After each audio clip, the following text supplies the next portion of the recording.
Au cœur du village d'Ibos, dans un lieu qu'on appelle la Maison des Patrimoines, qui a ouvert il y a un peu plus d'1 an et qui est destiné à accueillir aussi bien tout ce que nous pouvons recueillir et présenter aux Ibocéens et plus largement au grand public sur le patrimoine, mais qui accueille aussi bien sûr des expositions, sculptures, peintures, tout ce que les Ibocéens peuvent produire, mais on peut inviter aussi d'autres artistes pour les montrer aux Ibocéens.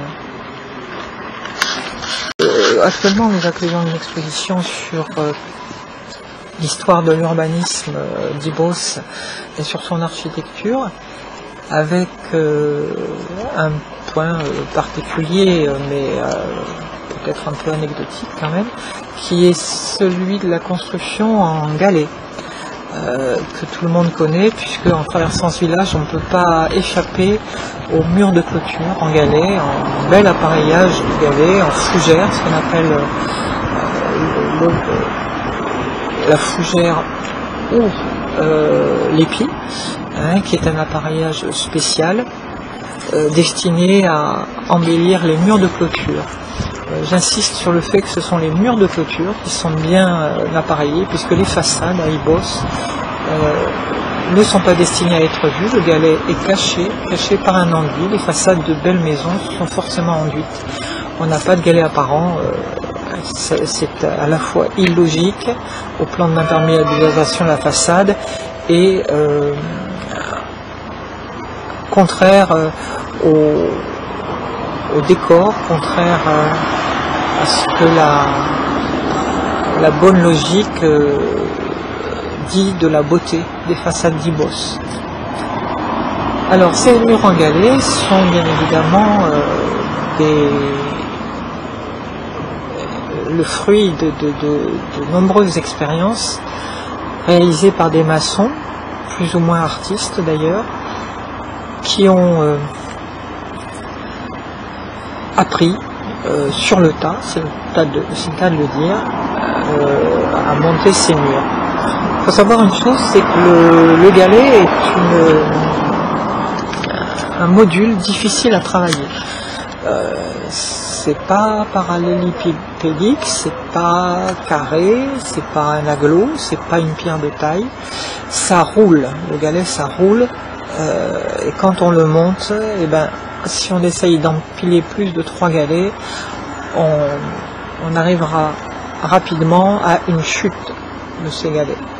Donc on sait qu'on construisait par arase, c'est-à-dire par épaisseur de environ 40-50 cm, et qu'il fallait attendre que la chaux, le mortier de chaux qui le maçonnait, fasse sa prise avant de recommencer à monter un nouveau rang d'une cinquantaine de centimètres de hauteur.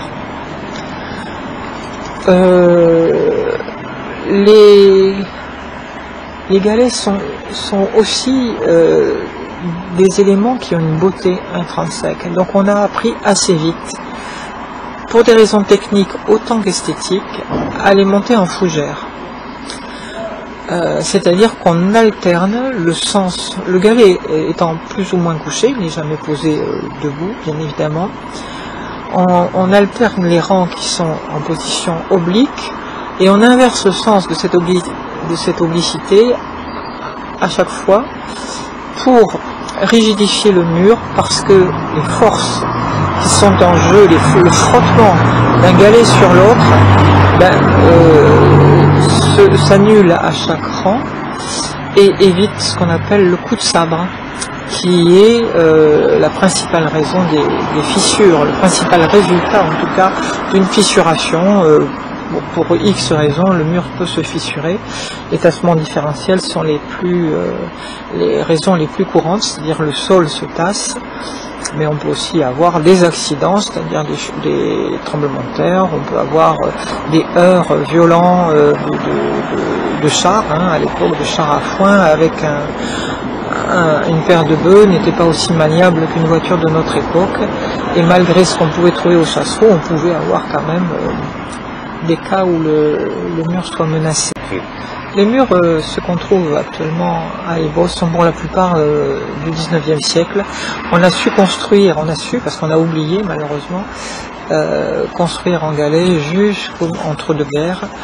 Et d'ailleurs les constructions les plus récentes sont bien évidemment faites avec des modules industrialisés qui étaient les agglomérés de ciment et les briques. Les briques qui sont arrivées très vite dans le département. On a Ousto qui s'est monté au 19e siècle et qui produisait des briques et des tuiles. Et on a utilisé des briques ici, par exemple pour les encadrements, pour les piliers de portail, pour les éléments décoratifs. Mais l'élément noble ici, c'est quand même la pierre de marbrière, ce qu'on appelle la pierre de Lourdes, qui n'est pas tout à fait un marbre, une pierre de Lourdes qui fait les encadrements des fenêtres, des portes, et les galets, bien évidemment, qui eux sont soit destinés à être vus en clôture, soit destinés à être cachés. Et notre exposition montre comment un mur de galets peut être de facture médiocre esthétiquement, solide mais médiocre esthétiquement, ou très beau quand il est destiné à être vu. Alors la ville d'Ibos a souhaité mettre en valeur son patrimoine, attirer l'attention sur les points les plus importants, les plus évidents.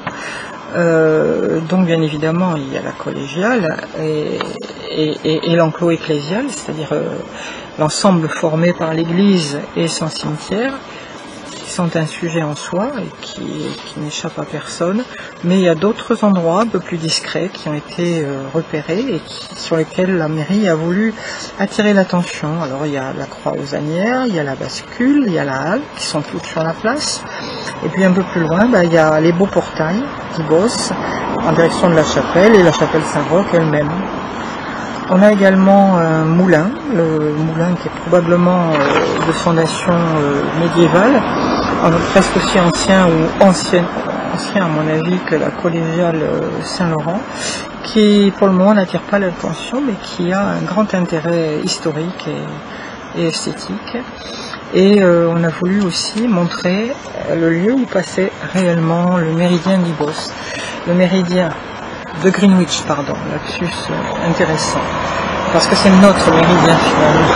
Alors le méridien tel que Greenwich, tel qu'il a été calculé, ne passe ni sur le méridien lui-même, le magasin, ni sur la collégiale, mais il passe un peu plus vers l'ouest, à la croix de Bello, sur une croix de chemin qui porte le nom de la maison voisine, la maison qui s'appelle chez Bello, et on invite bien sûr dans un petit flyer les passants, ce flyer est disponible à la mairie bien évidemment, les passants à aller faire le tour de cet ensemble pour faire connaître bien sûr Ibos et d'autres patrimoines moins prestigieux que celui de la collégiale.